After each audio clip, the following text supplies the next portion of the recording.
What's the one thing that truly separates fleeting success from lasting impact? It's not just talent, and it's definitely not luck. It's the quiet strength you build when no one is watching. It's all about forging a kind of resilience that doesn't need a spotlight just to survive. I want you to really sit with this question for a moment. Can you? When the praise is gone, when the recognition fades and the only feedback you get is silence, when the progress feels completely invisible and the work, well, it just feels lonely. This is the exact moment that most people quit. But for those who don't, this is where real strength is forged. Let's be honest with each other. We live in a world that is obsessed with visibility. Likes, metrics, promotions, these are the signals we're all trained to chase. But a really dangerous thing happens when that external validation becomes your only fuel. I call it the applause addiction, and it makes your progress dangerously fragile.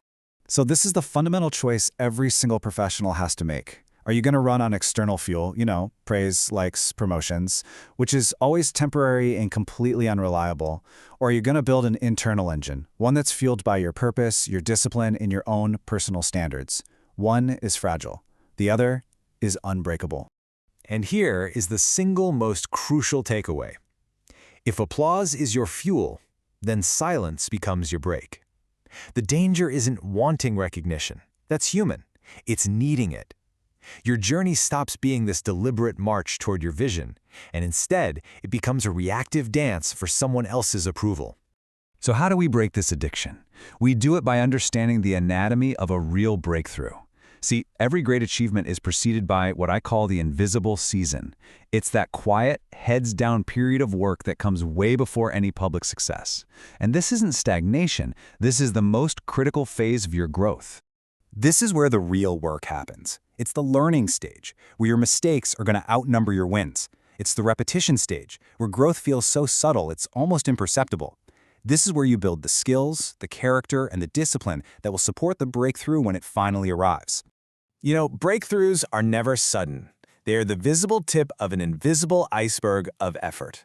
It all starts with high effort and super low visibility. Then comes that silent, compounding middle phase where all the growth is happening just beneath the surface. And only then do you get the breakthrough, that moment everyone calls an overnight success, because they never, ever saw the season that came before it. During that invisible season, when all the external validation just disappears, you're left with one thing: your why. Your reason for starting this in the first place. And that reason has to be powerful enough to sustain you. It has to be strong enough to stand completely on its own. So, if the problem is this applause addiction, then the solution is building your own internal drive. This is the art of self-validation, and it's a critical skill for anyone who wants to lead through uncertainty, not just react to it. Here's a framework for you. First, track your effort privately, just for you and you alone. Second, you have to detach from the external metrics. Focus on deepening your skill, not just chasing signals. Third, anchor yourself by constantly revisiting your why. And finally, you have to learn to celebrate the discipline itself, because just showing up in the silence, that is the real win. And let's be really clear about this. This isn't arrogance. This is sustainability. Because if you cannot see and value your own effort, you will forever be a prisoner to someone else's opinion. You're literally giving them the power to define your worth. This is the internal drive shift. Your focus moves from external praise, which fluctuates, to internal standards, which remain. Your measure of success shifts from outcomes to effort, and your goal becomes alignment with your purpose, not just hitting a target. And what's the result? Deep, unshakable resilience. And this brings us to the final and maybe the most important shift of all. Building this internal resilience, it isn't just about you. It's the foundation for true leadership. Its ultimate purpose is to equip you to serve and enable the growth of others. This is where we move from self-growth to collective impact. I want you to think about the leaders you admire the most. They have this quiet confidence, right? An unshakable core.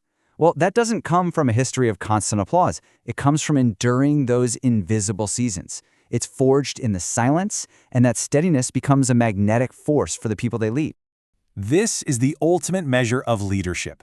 It's not what you accomplish, it's who you enable. It's not about how high you climb, it's about how many people you lift up with you. Your resilience becomes the platform for their growth. Ultimately, when you learn to build in silence, you become an anchor. You create the stability that others need to thrive in turbulent times. Your resilience stops being about your own survival, and it becomes the foundation for collective success. You become the calm in the storm. So let this be the question that guides your work from this day forward. The question that really defines your impact. Because true growth isn't just about how far you go, it's about how many you take with you. So, who are you enabling today?